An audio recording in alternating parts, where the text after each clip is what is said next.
नमस्कार मंडळी, स्वातीस किचन मध्ये आपले खूप खूप स्वागत आहे. आज आपण चवळीची भाजी कशी करायची हे पाहणार आहोत. त्यासाठी लागणारे साहित्य आहे ते बघूयात आपण.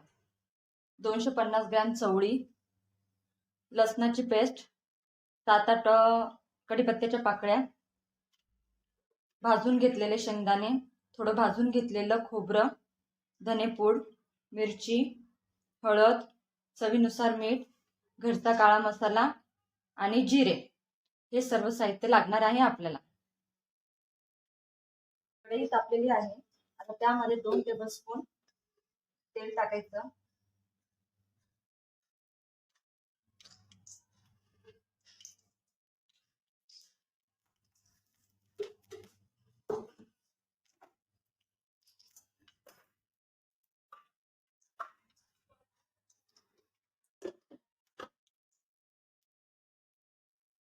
छान तेल तपू द्यायचंय.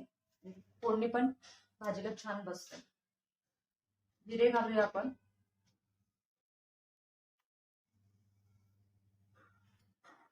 कढीपत्त्याचं पाणी, लसूण पेस्ट,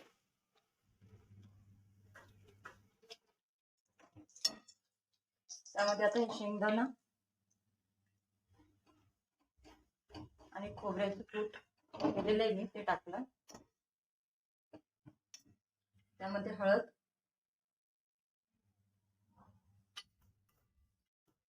काळा मसाला घरचा, चवीनुसार लाल तिखट, धनेपूड.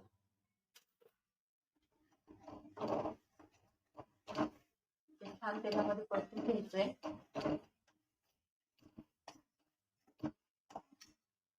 कमी गॅस करून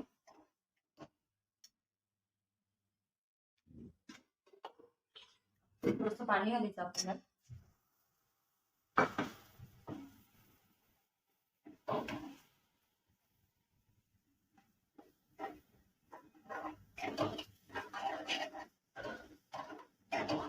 त्यामध्ये या चवळीच्या शेंगा आहेत त्या धुवून चिरून घेतलेल्या आहे, त्या घालूयात आपण त्याच्यामध्ये. व्यवस्थित मिक्स करून घ्यायचं ते. छान बसली की भाजी पण छान चवीला लागते.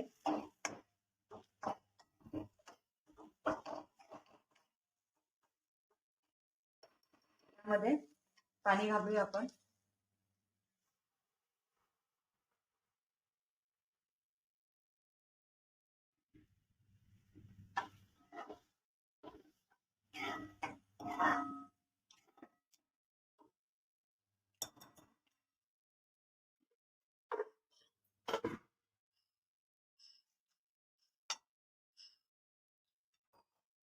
चवीनुसार मीठ घालायचं भाजीत.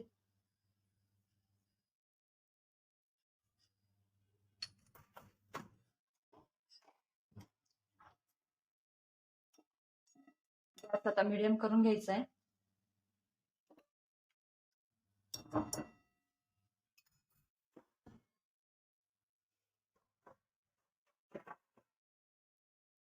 त्यावर आता झाकण ठेवायचं आपल्याला. 7 ते 8 मिनिटं व्यवस्थित शिजू द्यायची आहे.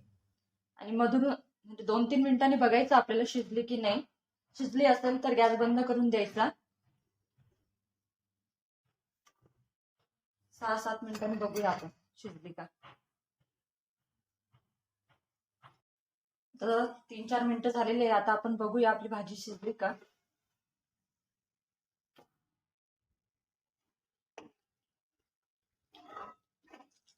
कलर छान आलेला आहे भाजीला.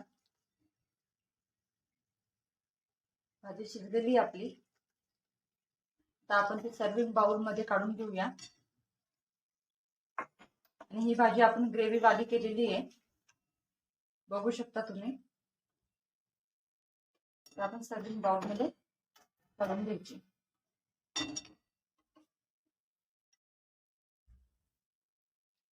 आता आपण भाजी ही सर्विंग बाउल मध्ये काढलेली आहे. तुम्ही बघू शकता भाजी खूप छान झालेली आहे.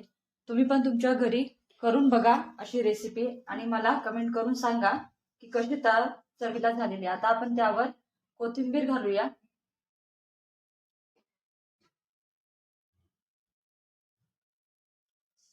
तर आपली भाजी ही रेडी आहे. अशा चांगल्या रेसिपींसाठी लाईक करा, शेअर करा, सबस्क्राईब करा आणि अजून तुम्हाला पुढचे रेसिपीज बघायचे असतील तर मला कमेंट करून सांगा. मी त्या रेसिपी दाखवण्याचा तुम्हाला नक्कीच प्रयत्न करेन. धन्यवाद.